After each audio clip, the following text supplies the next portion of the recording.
Welcome to the Family Pictures Podcast. I'm Michael Branson Smith here with Jim Groom. Jim Groom. Yes, we are back with another intruder in the household for episode 61. That's right. That is 61, The Hand Rocks the Cradle, in our Breach in the Family series that we're doing here as we go through decades of breaching and intruders.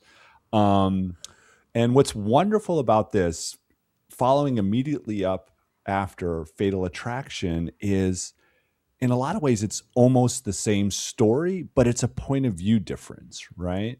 Yeah. Like Fatal Attraction is very much about like the Michael Douglas's character, woe is me, I'm a stable man who commits an act of infidelity, and what happens to me because of my wrongdoing.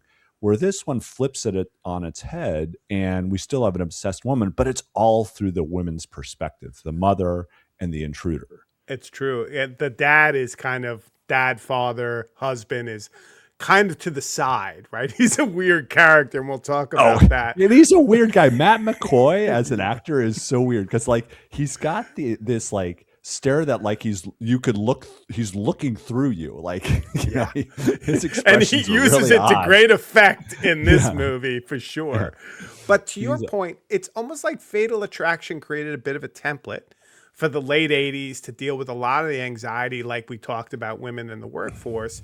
And then this film, like you said, kind of flips that. So now you're at the point of view, rather than Michael Douglas, you know, you're at this point of view of Annabelle Sciorra's character, and she's kind of in a situation that's similar, right? Where someone kind of comes into her life, unbeknownst to her in some ways why, and shit goes sideways. And the question is asked, like, you know, culturally, we've been doing a lot of this, like, who's at fault? Like, what does this say about this particular moment that, you know, this kind of invader in the house, as we said. And I love the whole idea of home intruder. This is such a great theme, and Fatal Attraction was amazing. And this movie follows up so well on that. Yeah. And to speak to the perspective from the time, you know, it was often compared to Fatal Attraction. And, you know, in particularly, you have both having a wronged woman seeking vengeance, right? Where we had Alex, who was supposed to be able to have a life with the Michael Douglas character. They have an affair, and she's like, no, you don't get away scot-free. This is a thing. Yeah. And in this case, in this setup, it's important. It's kind of really crazy, and you know, let's set it up a bit because I do want to talk about that. I mean, besides it being crazy, there's a pretty infamous situation of a Columbia gynecologist who is accused of and found guilty of sexually abusing his patients for decades. Yeah. And what's crazy is it was still a bit of you know, unlike in this film. So in this film, we have John Delancey playing Dr. Victor Mott, who's a gynecologist, and John Delancey, I mean, I always think of him as Q from Star Trek The Next Generation. That's all I can ever think of that guy. And he basically becomes Annabella Sciorra's new doctor on a short notice. The character Claire, she's about 3 months pregnant, and he says, well, with my new patients, I need to do a full exam. And he basically sexually assaults her. And she feels this was the case and tells, you know, her husband, Michael, about it. And so they go to the police, and that opens the floodgates, and other women come forward as well, which literally is what happened with this Columbia University doctor. And it leads to Dr. Mott, you know, killing himself. And it's his wife who bears the brunt of all of this. And that's the Rebecca De Mornay character, Mrs. Mott. But really throughout the film, she's Peyton, right? Yes. In the world, and we'll get to that. But she is, you know, put in this situation where she immediately is told in like some legal office that she's going to lose her house, and all her husband's assets have been frozen because of pending lawsuits.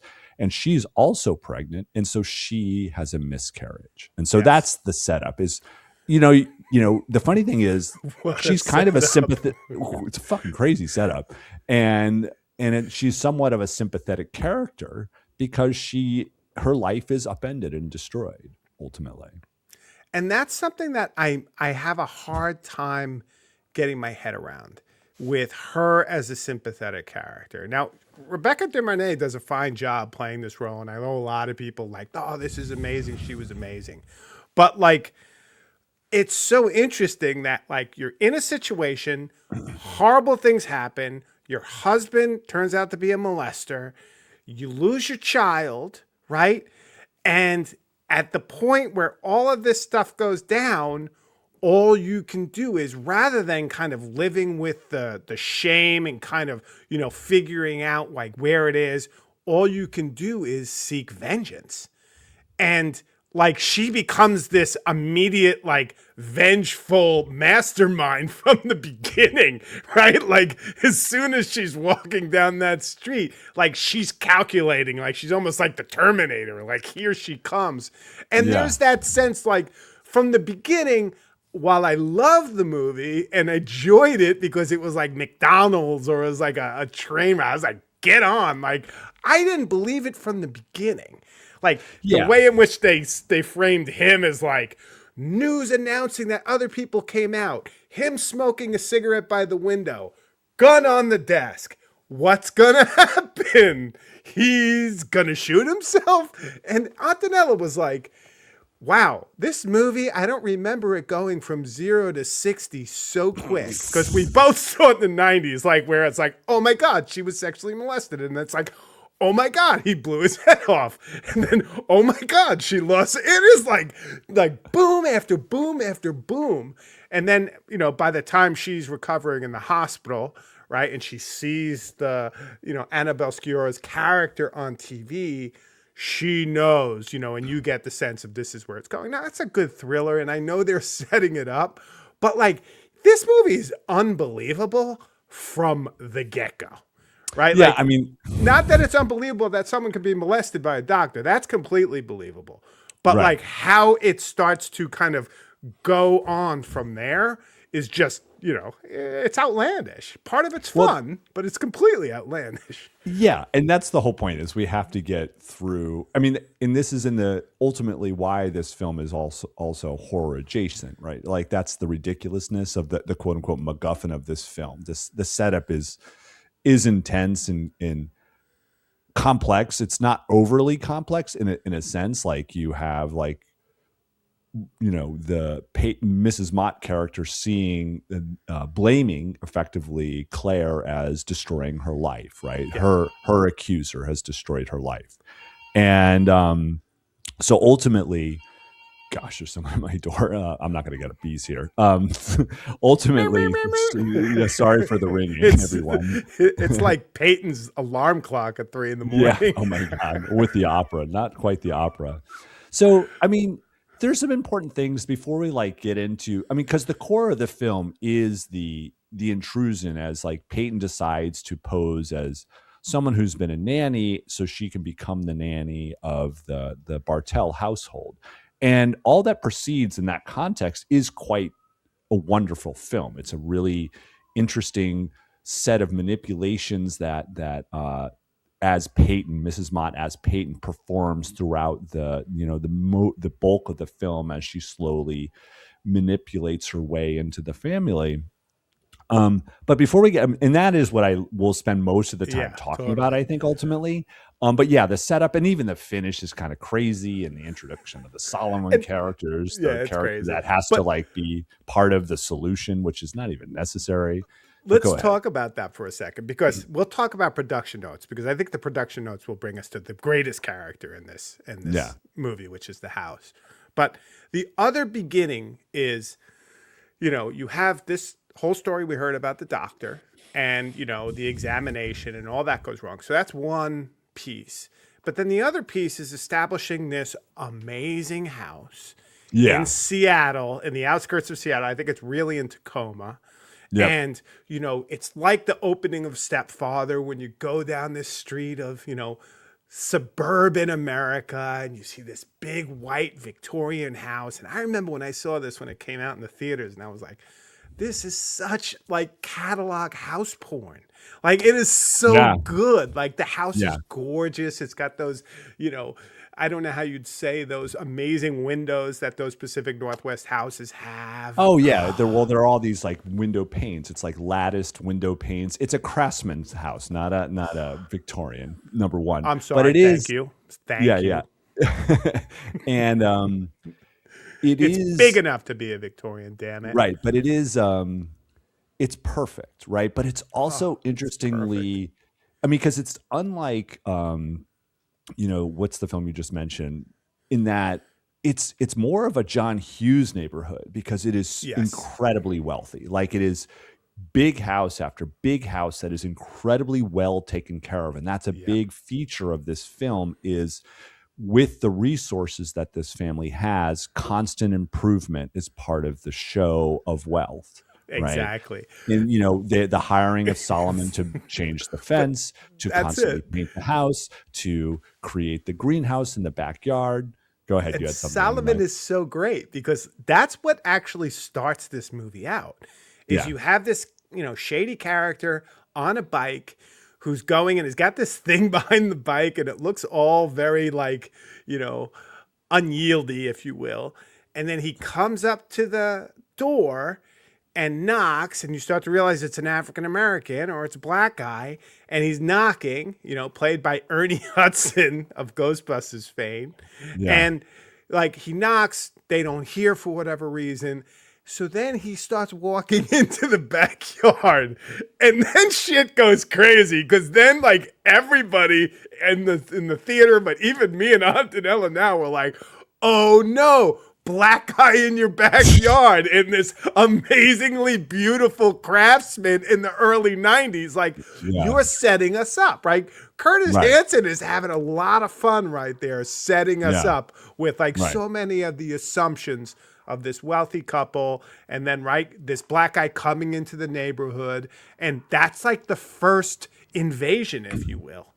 And it's Yeah, and funny that he's not ultimately going to be the bad guy, but no, no, he turns out to be someone that the Claire character Claire has hired from this agency that puts people with mental disabilities to work. And Solomon, played by Ernie Hudson, is playing a mentally disabled man, which is wild and and not does very not hold up well. well. No, does not hold up well. Even though I love Ernie Hudson, he's great, But but he's given from the he's from the Better Day Society, right? And you mentioned this, and I put it in the notes. It's like this is clearly a wealthy white family showcasing their liberal credentials, right? oh, You know, absolutely. it's just such a cliche, But there is such a crazy. Anyway, we'll get to it. But yeah, Yeah. this is So, such a great like parallel opening to what we're uh-huh, learning about Peyton and her life and what's happening there. You're correct. establishing this really, polished, well orchestrated, perfect family. Right. For the viewer who's looking in, Hmm. perfect house, right? Like, and we'll talk more about how that goes. But like, it does start off really well. Like Curtis Hanson is absolutely a craftsman. If you think about craftsman Yeah. and like I mean, setting this up, great. and Curtis Hansen's slightly interesting. Like he's this director who had written a bit and then tried directing a bit, and he did a couple indie thrillers, and he settled into that genre, and it culminates with The River Wild and L.A. Confidential. And L.A. Confidential is like an incredible film. Amazing. So is River Yeah, Wild. River Wild yeah, would be a great family movie. yeah. And so he doesn't do much more after those two of note, and but it will also interesting is the writer is this woman Amanda Silver, and this is her like thesis, MFA thesis script that she had worked on for 2 years at USC, and she went through. Of course, like she's in school, so that she went through like 30 drafts, and she immediately gets involved with a producer named Rick Jaffa, and the two become like writing partners to the point where like their Wikipedia is a shared Wikipedia, which is kind of goofy. Interesting. Yeah. Yeah, and they go on, of all things, to go on to like write big IP scripts, for like the Apes reboots, the Planet of the Apes reboots, which are the first one's really, really good, and Jurassic World and all the Avatar sequels. So it's like, who would have guessed that this woman who writes this script would go in that direction? Yeah. Um, and it's also interesting. I put this note was, Rebecca De Mornay in this great interview with, of all things, the Calgary Herald. So it's a Canadian. There's very little about production of this film, but in this interview, she talked a lot about the roles of women, and that's going to be a big feature of the story of this movie, is the roles that women are kind of allowed to play in the 90s. And it kind of mirrors what Rebecca De Mornay was talking about as an actor, how few great women parts there are at this Yeah. time. And because we're in a time where still men are their heroes and women are primarily associated with them. They're supporting roles, supporting actresses, if you will. And it's a real mirror of what's actually happening. And she appreciated this script, even though in some situations it's read as anti-feminist because of the woman on woman violence. But she's like, dude, that's like, we need women that play all types of characters. Let us be villains. Let us be horror characters in the genre. Like, why should we be subjective, feeling like we're not celebrated unless we're playing heroic characters? And I think she's very right in that. And I think it's kind of cool that she saw that very clearly, very early on. And she was excited to play this role and knew that she was going to be able to create some sympathy. And she does this literally in really dramatic moments, especially at the end, where she's able to toggle between being really soft and polite and kind, and then she's like kind of raging, moments later. And it's really great. It's very, very successful. Yeah, well, I can only think of her before this in Risky Business. Yeah. And then 10 years on, she goes through this. So she does carry some of that, like, she was very funny, and obviously there was a lot of sex appeal in Risky Business. And she carries that into this. But again, this is a completely different moment and a completely different figure. And let's talk a little bit about Annabella Sciorra. Yeah. Whose name in the movie is what? Claire. She plays Claire Bartel. Of course, she's taken her husband's last name. And, she's, I think, like, along with the perfect house, which with all its white walls and beautiful natural wood antiques that fill it, which is in some ways is, in my mind, slightly antiseptic, because of its like showpiece. Like, don't you, in now you'd see it as like, you wouldn't feel like you could touch anything or sit anywhere. You'd be afraid like you're going to mess it up. It was like that Nordic minimalism before it was in, right? Yeah, exactly. And it literally introduces her squeezing fresh orange juice, right? And she's in like a Martha Pyrex, Stewart. right? Yeah, In a Pyrex measuring cup. And there's later scenes, like one of my favorite later scenes. This is after she's hired Peyton, and Peyton is watching as she performs dutifully with her daughter, making dinner, right? And being excited for Michael, the husband, to come home. And then even like when he comes home, of course, she passionately makes out with him, right? It's like, this is how I always greet my husband after I've finished making our dinner. And then she also has a way of staying busy. She has these plans to build. It's like, honey, what are you going to be up today? It's like, I'm working on the greenhouse in the backyard, Can we talk a little bit about that? So, okay.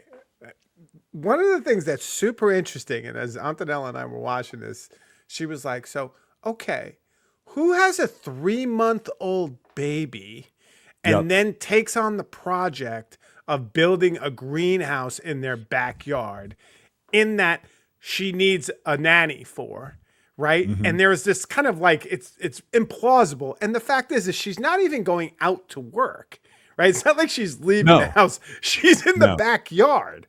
So she's not even like left the house. She's still on premises building a greenhouse with and Antonella was like, who would have that like sense that I need to be, despite this 3-month-old beautiful thing in my house right now that I designed this whole house and decorated and built out all of this brilliance for. Let me go build a greenhouse. Well, I have to say this is actually very modern portrait of hyper wealth if you think about it, right? Where you have the man of the patriarch of the family making incredible amounts of money off at work, and a woman at home with enormous resources needs something to do with those resources.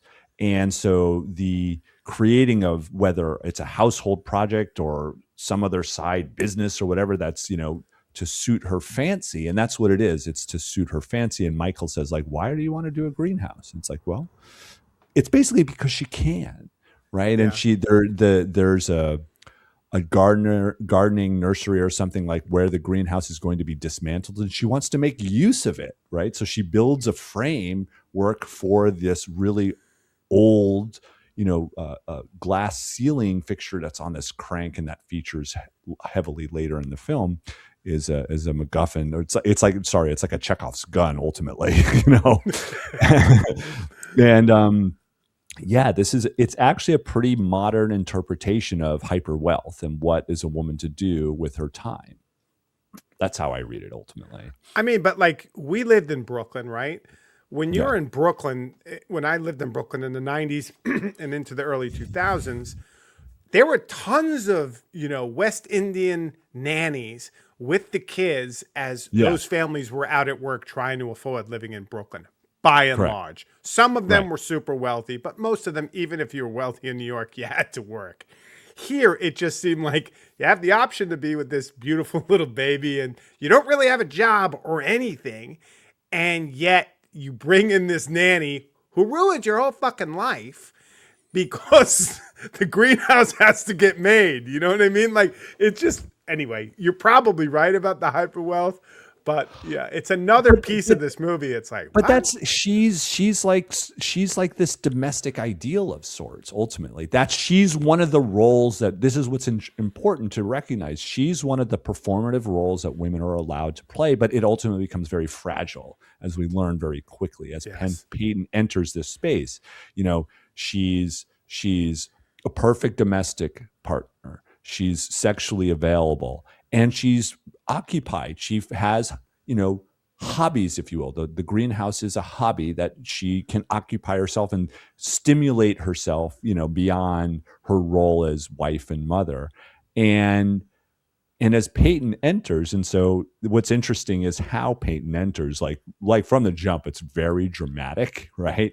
Yes. Um, the Michael and Claire have already had the discussion. It's like, you should find a nanny, and they're struggling to find one. And lo and behold, as she's saying goodbye to her daughter Emma, and she's forgotten her backpack or her jacket or something, she's running after the school bus. The school bus suddenly stops, and from in front of it appears Peyton, right? Yeah.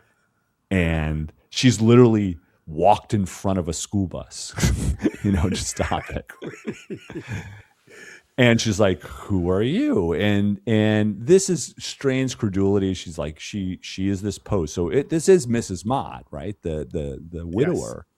And she inserts herself in this space, pretending to be someone who is a longtime nanny, and through the nanny network heard about them and decided to just show up. I hope that's not inappropriate. And and she is very successful. And I can believe it to some extent. I would never, ever, ever, ever, ever believe that a woman of equal age would, in this, basically beautiful, would ever be a nanny. I would never believe that personally. Um, but she's in these situations so prepared to be, her to be the right person, that she has her in for tea in this perfectly manicured space, and then invites her to dinner. And she's immediately hired, right? And this is what's interesting is she's invited in, and she's invited to replace her role as a mother, because as you said, it's like, I got a greenhouse to build, right? You got to take care of my 3-month-old, right? And And and that's the switch, right? And yeah, a thing yep, about that scene in the bus, for me, when I saw this movie in the 90s in the theaters, and, I did, and I didn't think much of it actually when I saw it in the 90s, but I do remember the only thing really I remember is that scene of Seattle from the bus. Like when Okay. she comes out and you see Seattle in the street, and then obviously the other thing is the house, right?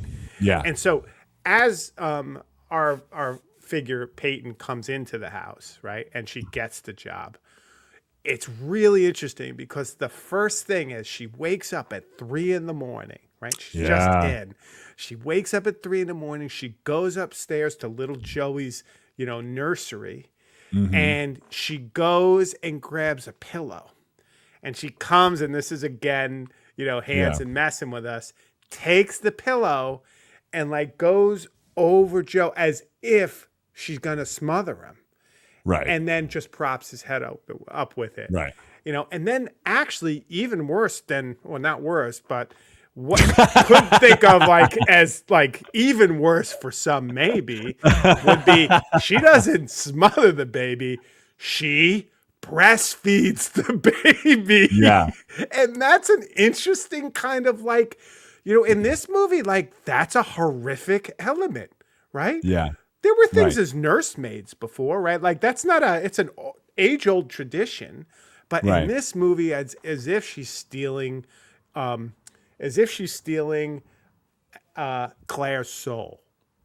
Right. Well, she's stealing her time with her child. And I made a whole list of them and won't go through all of them, but this is the idea of, inserting herself as the surrogate mother and wife. Like first it's Yeah. surrogate mother. And it starts literally in the interview, if you recall, where she's noticed previously that Claire's earring is loose and it falls out. And the first time she sees it happen, she immediately picks it up and hands it back to her.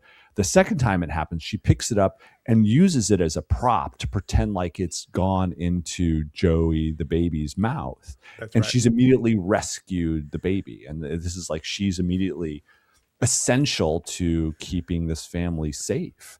And that's really, really important because it's this combination of assuming roles, which is really, really important. She's assuming the role as surrogate mother and surrogate wife later on. But more importantly, honestly, in some ways, is she undermines Claire's role as a Always, yeah. mother. And Because that's, the husband had told her again and again to get the backing for that earring, so it didn't yep, go like that, right? right. And so that's the first bit of undermining. So in the back of Michael's mind, it's like, oh, my wife, yet again, just not performing her role as a mother. God, what is the matter with her? Can't she just do one little thing right? What a But that doesn't happen. beautiful, subtle movie this was. Yeah. And there's the second one that happens quite early on, and it's a really interesting scene. Is so Claire and Michael are preparing to go out to dinner with their old friends, and it turns out to be Michael's old friend Marlene. They're like lifelong friends, and Marlene was like Michael's teenage love.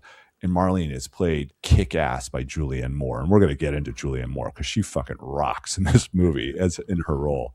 Although, how skinny is she in this role? Well, I mean, that's like the She 90s is and like she's two super young. dimensions. Yeah, She, yeah. It's but wild. and this is her second film in of her career in Hollywood. Yeah. Do you know what her Yeah. first one was? No, I don't. What is it? Tales from the Dark Side.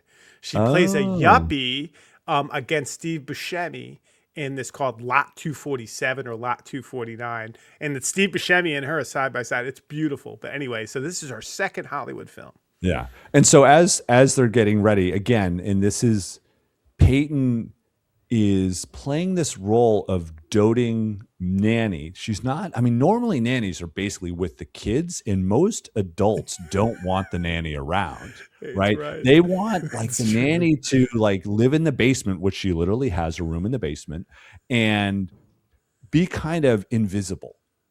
And it's very interesting how this film doesn't play that role. She's allowed to not be invisible and be kind of she's a housemaid or what it's very British. What's basically the woman that would be the role of dressing the Kind of like a matron of the house. handmaiden, right? Yeah, right. So she's a bit of a handmaiding on top of being a maid in this case, and she's watching, Claire dress, and Claire is like in this incredible black underwear, wearing this camise that's very transparent, and poor, fucking, Peyton is in like, champion gray sweats, they're That's just like right. she's super, super drab. And she's about to put on this sexy red dress for her husband on their night out and look great for him. And what she does is she notices like all the perfumes and stuff. And this is one of the performances that, Curtis Hanson does so well. We never see these acts of sabotage, but we know they're happening, many of them. Yeah, that's true. There's many, because he does this thing where he shows, and it's very Hitchcockian, where it's like she shows, Peyton's character looking at something, and then we see the objects, and we're like, we assume Peyton's going to intervene with these objects somehow. And so she stains her dress with perfume oil. And so she has to wear this dowdy floral dress instead. I mean, she has this, smoking hot red dress. And then the Yep. other thing she has is this, flower dress from like, some 60s British woman. Like it's a weird, like from 0 to 60 with your Totally. Wardrobe. But the other piece that's interesting, and you brought it up, is, what's happening essentially here. And I think a lot of Hitchcock's Rebecca, and Antonella's talking about that after this movie. So all credit goes to Antonella. But there is a lot of gaslighting, right? Yeah. Like she's basically gaslighting Claire and Over making and over Claire again. question herself, right? Yep. And question Yep. her role. And that's that fragility. And she's doing it, really well, but almost like so surgical that it's sometimes hard to believe, right? Right. Yeah. But yeah. And so this obviously leads to, Michael being like, what happened to your dress? Yet another one. My wife, like, I get her a nice fucking dress. What's the matter with her? She can't even fucking wear it. We're going out to dinner. And, and she tries to play it off. She doesn't want to let him know that it's like, I soiled this brand new expensive dress you bought me. So she pretends like, you're questioning me, what I'm wearing. And he's like, you, all right, you look beautiful, which she does. It's fucking Annabella Sciorra. So, and it is funny, like how they work to make Annabella Sciorra, like incredibly beautiful woman, look dowdy over and over with her like kind of short, suburban mom haircut, and it's never well kept, and her, she's just always in the domestic role and always she's in asthmatic. domestic. Yeah. And that is some of the weirdest sound production I've ever heard. It is so weird. It's like she's asthmatic, like you can hear her from 6 miles down the street. It's just the asthma never changes. My God. And so, it continues this way, and in the next, target of infiltration for Peyton is Emma, the daughter, who's probably around 8, I would say. Yeah. And as they're out for dinner on their jolly, chummy dinner date, she positions herself as a confidant to Emma. Emma's in her bed and they're hanging out, and she's like, we can keep secrets, And, Emma tells her about this bully at school. And she becomes, the very next day, she becomes their protector, and it's fucking hilarious. This one is really strange credulity, but it's awesome. Like, she's been walking in the park, and there's that walk in the park scene is important because it's in when, this woman who's also with her child says, oh, Joey has your eyes, basically. And she's like, he does? She's like, ooh, I'm buying this. Like, and this is to show that, I think also that, the Peyton character is, not unlike the Alex character in Fatal Attraction. There's some mental health issues going on here for sure. Right. Yes. And, but when she is to be a protector, because, Emma, when she tells Peyton that, she has a bully, and Peyton's like, well, what did your mommy do? And she's like, nothing. And she's like, oh, that's terrible. And so what does she immediately do? The next day, she just like shows up out of nowhere right behind Emma, who's on the swings, and says, which one's the bully? It's like, tell me. It's like, oh, the one in the stripes. I gotcha. And she walks up, grabs his arm, and twists it. And it's like literally hurting this little boy. And it's like, and what does she say? It's like, if you touch Emma, I'll tear your fucking head Fucking off. head off. Exactly. And the little kid's like 8. He's like, "Arr," he wilts, and then all the other kids are up above laughing at him. It's like a Yeah, Simpsons episode. it really is. Yeah. Oh my God. Well, the other thing that's happening there while she's trying to, get the confidence of the 8-year-old daughter is they're at dinner. And that's where basically Julianne Moore's character, Marlene, lays bare the whole kind of, theme, idea of the movie, right? With the hand that rocked the cradle, Right. basically Hmm. controls, what is it? The hand that rocks the cradle essentially controls the world, right?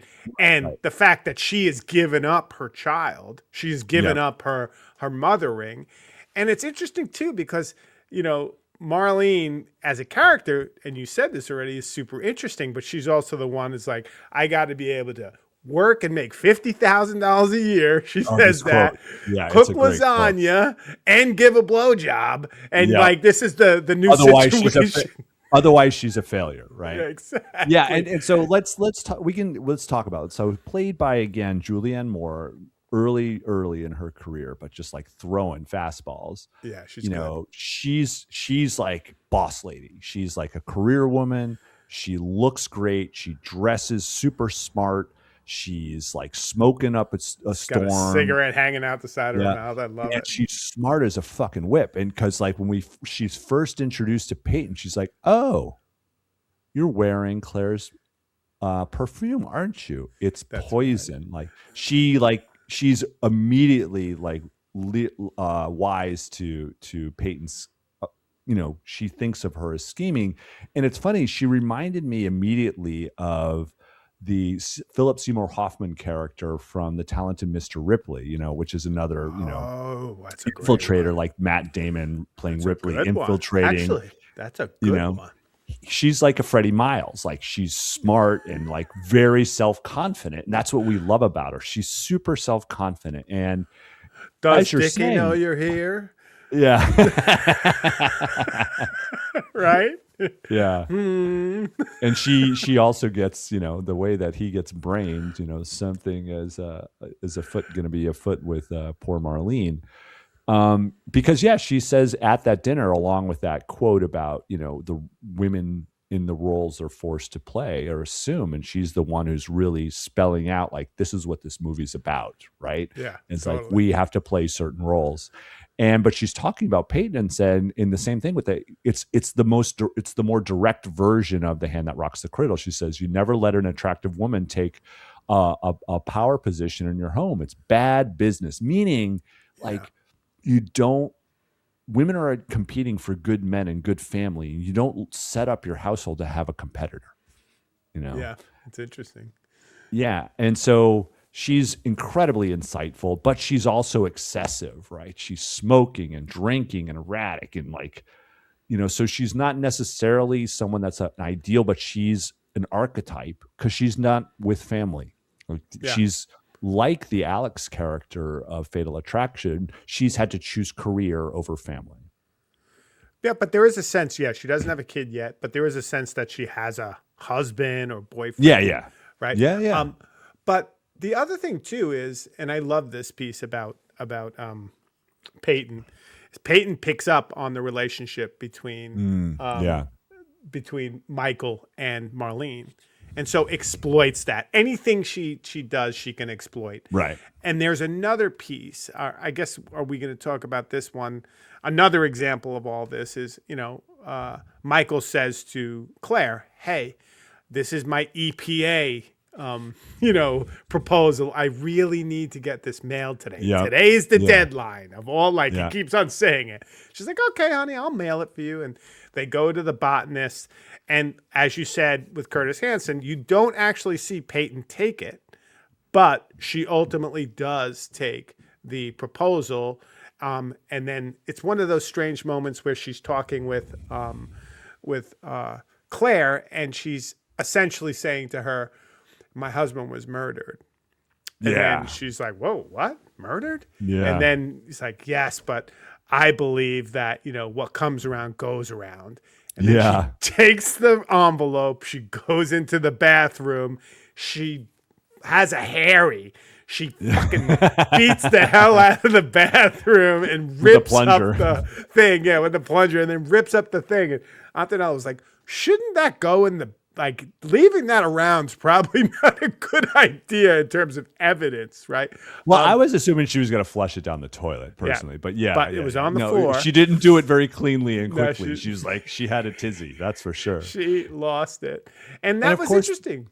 Yeah. No, go ahead. No, this is yet another one of the ways that she's slowly but surely sabotaging Claire's role as a wife to, a confident and successful wife to Michael, because, Michael immediately was like, oh, I'll apply next year. And it's like, oh, okay. And it's like, he's like bullshitting her, basically. It's like, I'm fucked.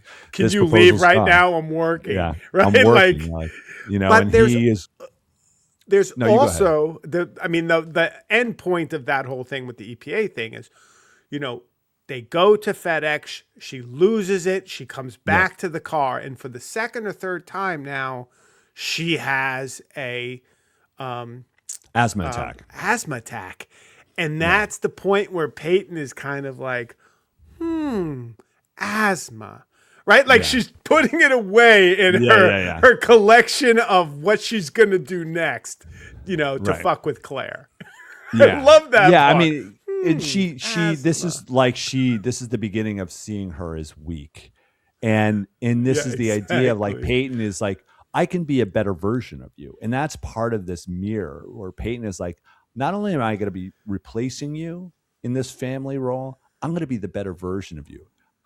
I'm the one who's breastfeeding Joey now, because now Joey's not taking Claire's breast because he's fucking full in the morning, and Emma is now she's creating this relationship with Emma. And it's interesting at her attempts to directly create. So she's being successful in sabotaging Claire in the eyes of Michael. So she thinks, right? Yes. And this is what, and she also is slowly but surely, tiptoeing to trying to tease Michael into, inviting her. It's like, in flirting with him. And it starts with a visit to the office, I think.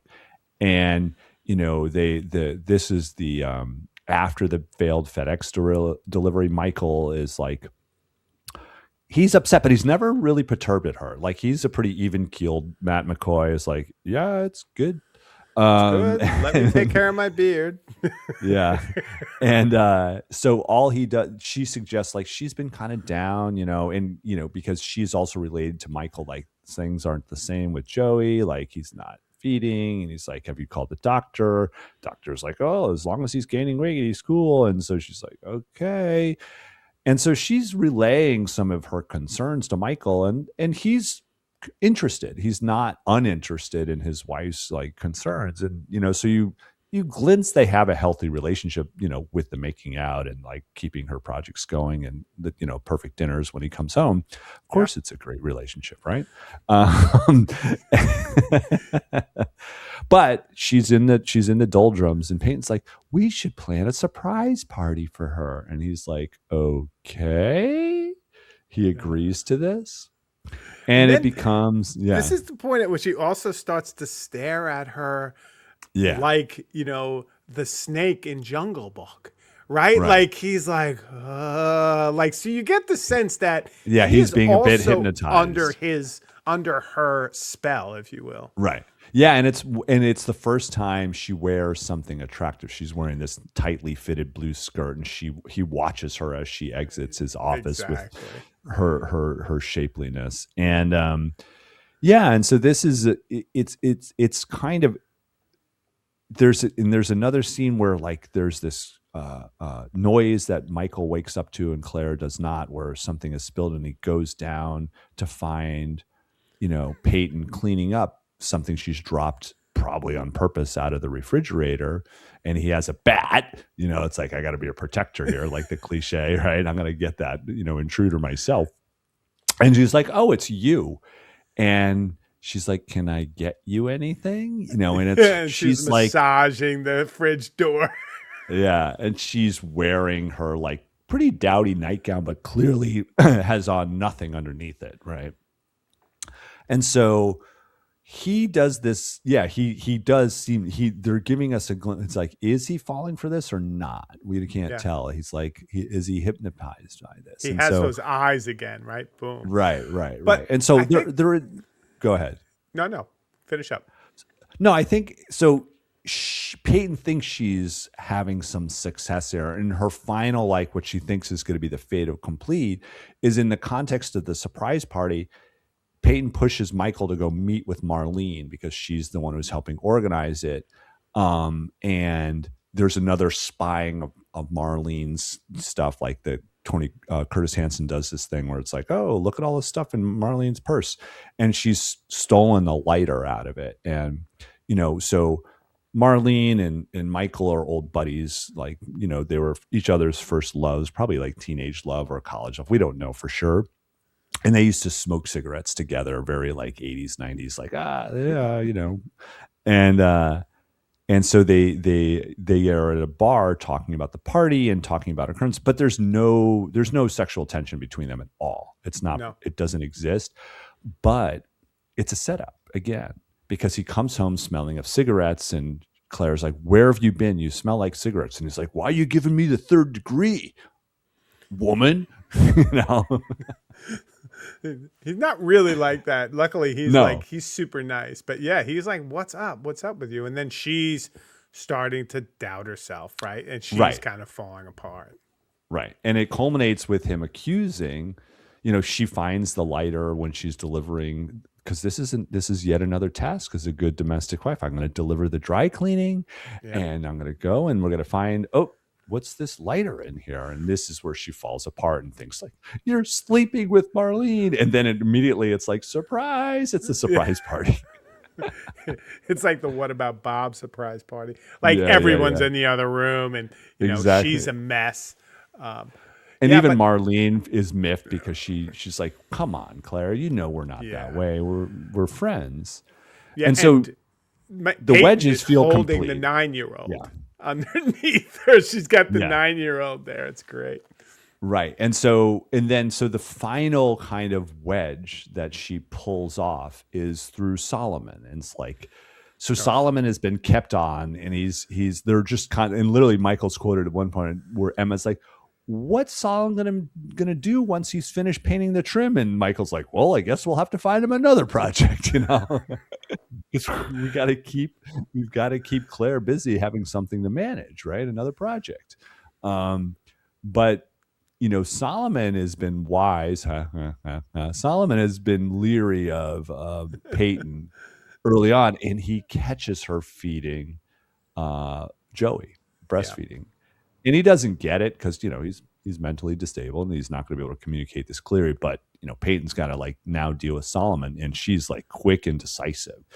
She sets him up as like, I don't know, the way he touches Emma. And she plants Emma's underwear in his toolbox, the like Snoopy size, so like Snoopy brutal. doghouse size toolbox that's on the back of his bike. That is And such a brutal setup. yeah, and so And people come and take them away. The cars show up, yeah, right? It's like, yeah. oh no. And what's important about it is like Solomon that was really close with Eminem and like thought he was super cool, and he was part of their family, throughout the film. Like, because after the weird introduction of him lurking in the backyard and starting allowed to work, and his awkward description of what he's going to do to build the fence, he obviously did a good job despite his inability to describe it. He's been there for 6 months helping them build things and Yeah. allowed to do repairs and painting, and He's he's basically allowed to do everything but pick up Joey. exactly, because we can't allow a special person to pick up the baby, Emma. There are So some weird bad. moments in this movie, man. That's like, wow, that's crazy. And so this becomes the final, I think, wedge between Emma and Claire, because using their little secret space, not only does Peyton say like, I tried to stop your mommy from firing Solomon, I was afraid to do so because I was afraid I might get fired. Yeah. And and this leads to Emmett. It's like, my mommy's terrible. I hate her. I hate her. I hate her. And it's like, and gets her to basically, ask her to take care of her if something was ever to happen to her mommy. And so it's this role, like this final, like, I think this is this kind of final positioning as, Peyton as this person who's entitled to take this place, but she's now trying it first, because we see her slightly sympathetic. Now she's like, she wants ownership. She wants control. She's fully trying to replace Yeah. Claire. And so she needs Claire out of the picture. And so she's going to weaponize this need by sabotaging the greenhouse, which is awesome. That is the most bizarre plan I've ever seen. That's the most bizarre sabotage, kill off, your employer plan I've ever seen. Yeah. And Set so it what up. she does, what she does is And it's ask a very yourself, old. would it really work? That's what I want you to ask yourself. I mean, I think there would be some cuts and bruises that would come out of this. I don't know about death, but it's a horror film, Jim. You love horror. I We love need a it. good. I we need a enjoyed good this setup. movie tremendously. So it's Don't get me wrong. because this greenhouse roof is from a greenhouse from some nursery that's 50, 60 years old. The metal framing of the glass panes are very, very old and very heavy, and there's this mechanical crank that cranks these windows open, and it's really simple latch that holds the crank in place once you've cranked them open. There's no safety switches on this thing, right? Yeah. There's no backups. And what she does is, so she cranks it all the way up, and she loosens the latch just enough and places a shovel to help hold the latch in place, and then places the spade portion of the shuttle right at the entrance of the door, so that the person who opens the door is going to pop the shovel out of position and cause the windows to come crashing down with the full weight of the steel framing to cause it to shatter. Right. And so it's a raining of glass. And this is supposed to be for Claire. And she's like, Claire, don't you need to check the greenhouse before you go? And she's like, no, I have to go out. And meanwhile, bossy Marlene has come into the picture, and she's fucking awesome. Why don't you set us up what she's doing? So bossy Marlene, somehow, I'm trying to think. She's in her office. Two together, right? And she's in her office.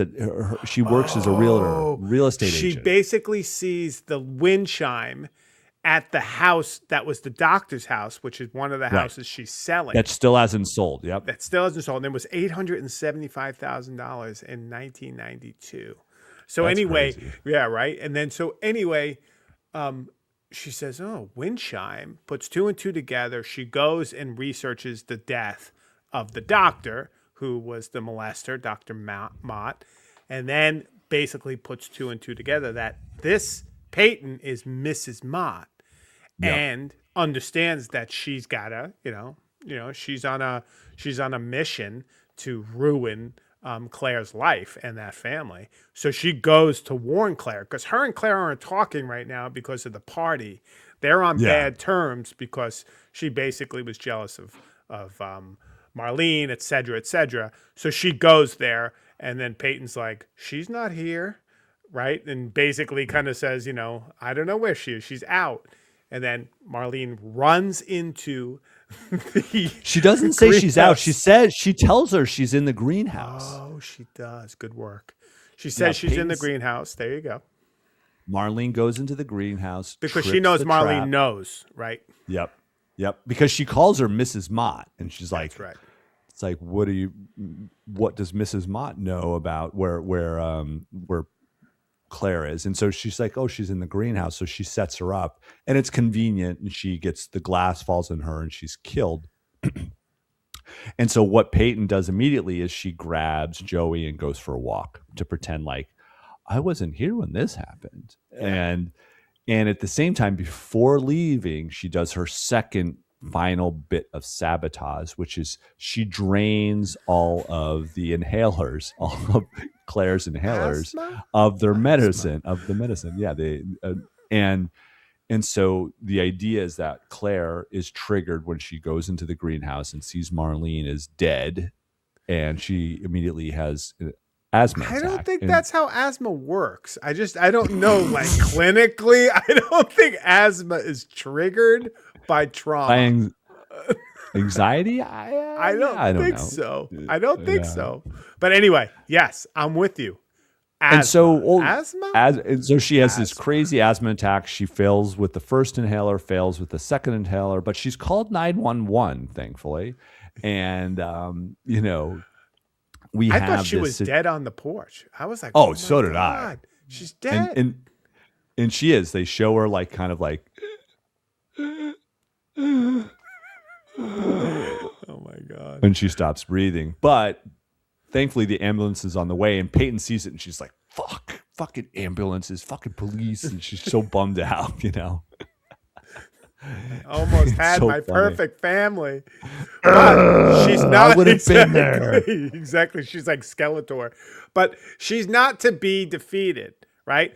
So Claire in the hospital, Michael, good husband. Claire, we're going to get through this. You're all right. Don't worry.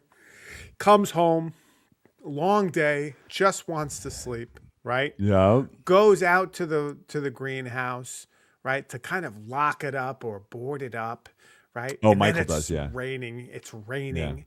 And then Peyton comes out after him, and she's dressed in just a t-shirt or a nightgown. It's her nightgown again, It's her but now nightgown. it's drenched in Now water. it's wet. And there's nothing under it. And then there's this strange scene that Antonella and I were trying to parse this morning. Like, basically, he is, again, like the snake from Jungle Book, eyes wide open, completely hypnotized. And he's like, I only need one woman. Or Peyton, there's only there's one only woman in my... woman for me. Exactly. There's only one woman for me. And That's what he says to Peyton. She responds, "That's all you need." Which I thought was a great response. And so, are we supposed to think at this point, Michael, that she took it like, you're the only woman for me? That's what Michael was saying to her. Or she knew that she was referring to Claire, but just read it the way she thought. Or just was I just think, like I think blowing him he's off. saying Claire, and she's reading it as me, and Peyton's reading it as me. She's misreading it. Got it. Yeah, of course, because Peyton is like crazy. That's the whole point. It's like she's fucking nuts, man, and that's that's the whole point. She's like, one of the things we've failed to mention is not only is she basically setting Marlene up to get killed. As she's doing so and watching her go in there, she's like carving this apple core out of this apple with this paring knife, and like it's this very suggestive paring knife, like, oh well, she doesn't die, I'm gonna go in there and start stabbing her, just to make sure she's finished off. But of course she doesn't have to. And then Claire comes home. And this is the background, and we should kind of show this. This is the scene that Claire kind of comes home to, is that Michael and Emma are now like a unit with Peyton, and Peyton is wearing the bracelet. She said, "You said I could wear it," is wearing Claire's bracelet. And as Claire comes down, she peers down and sees them doing this perfect familial scene, but now Peyton is in the role of mother. They're eating popcorn and playing Go Fish, and Claire is now knowingly looking at her, right? Like, yeah, exactly. I took your spot, bitch. Yep, it's mine now. It's time for you to go. You were supposed to be dead, and it's now really time for you to go.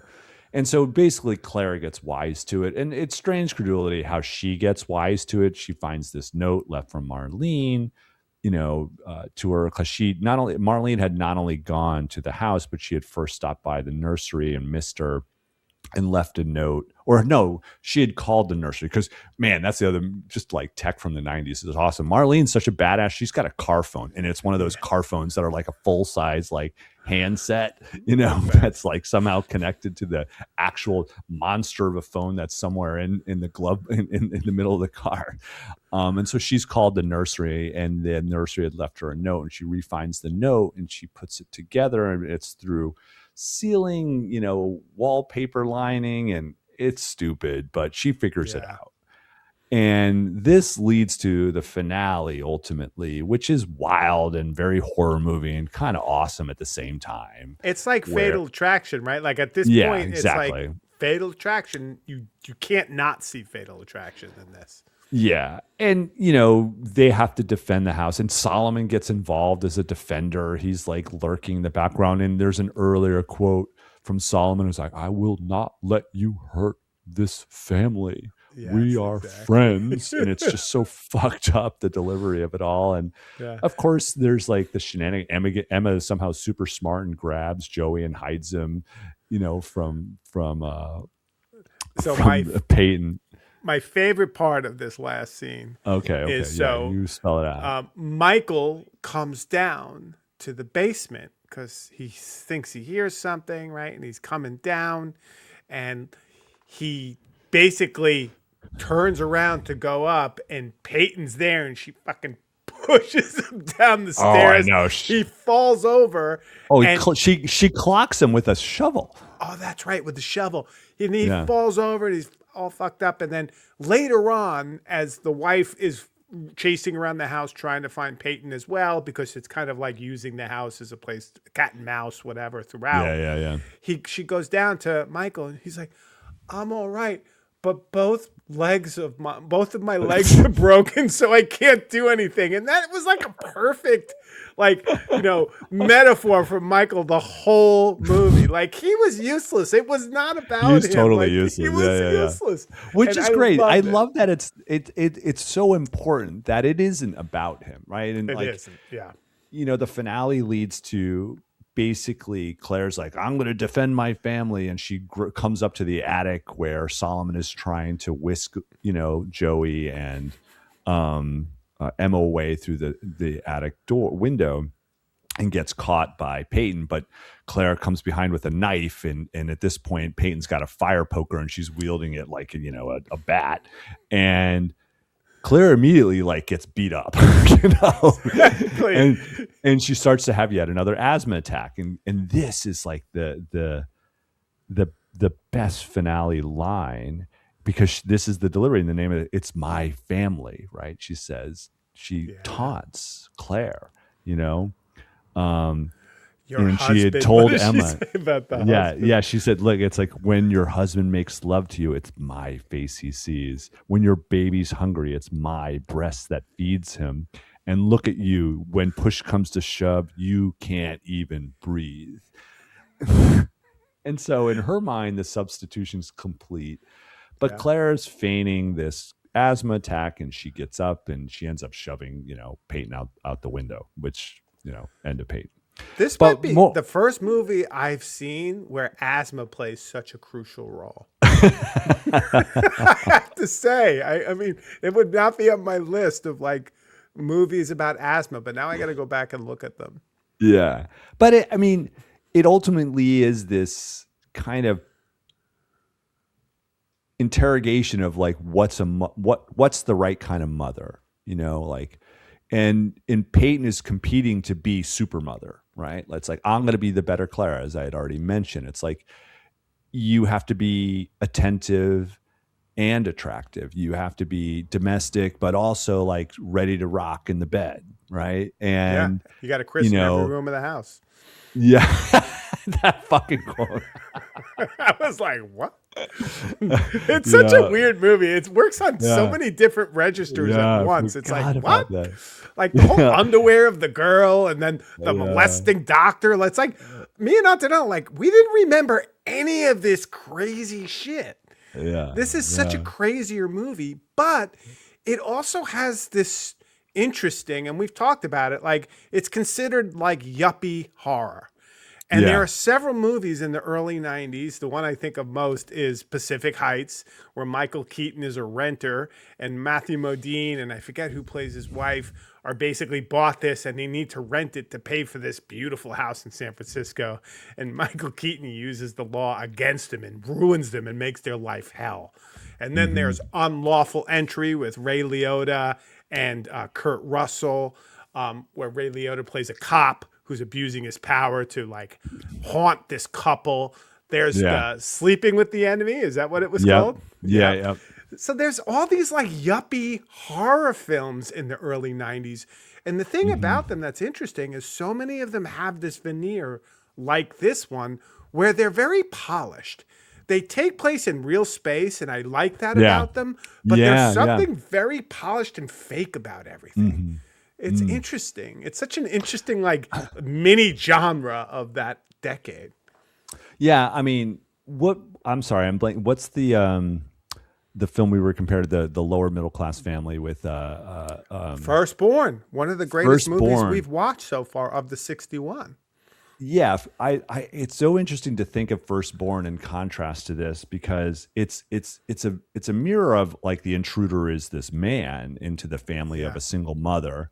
But that's the whole point is it's so much more realistic. It's a single mom who's struggling financially, and the Peter Welliker character Sam is like he's like a slacker who pretends to be more successful than he is, and the Terry Garr character is a really good single mom holding things together until Sam like takes her down this pathway of drugs and being a little lively and trying to relive like a partying part of her life that she misses, which is understandable. Doing rails on the pinball machine. Yeah, and this is the yuppie version of that. It's like, ooh, our lives are so fragile. My motherhood, my role is so fragile. And the funny thing is, in the end, compared to the Terry Garr single mom character, it's kind of bullshit, isn't it? Right? Yeah, like, totally. Like there's no way, even at the construct of the film, like it's you wouldn't believe that Mrs. Mott would lose everything, like all assets. As soon as he's dead, the case is gone, and like she inherits everything, and there would be like a legal battle over it's like you can't lock his assets, they're not his anymore, like, and these are people with enormous amounts of money at their resources.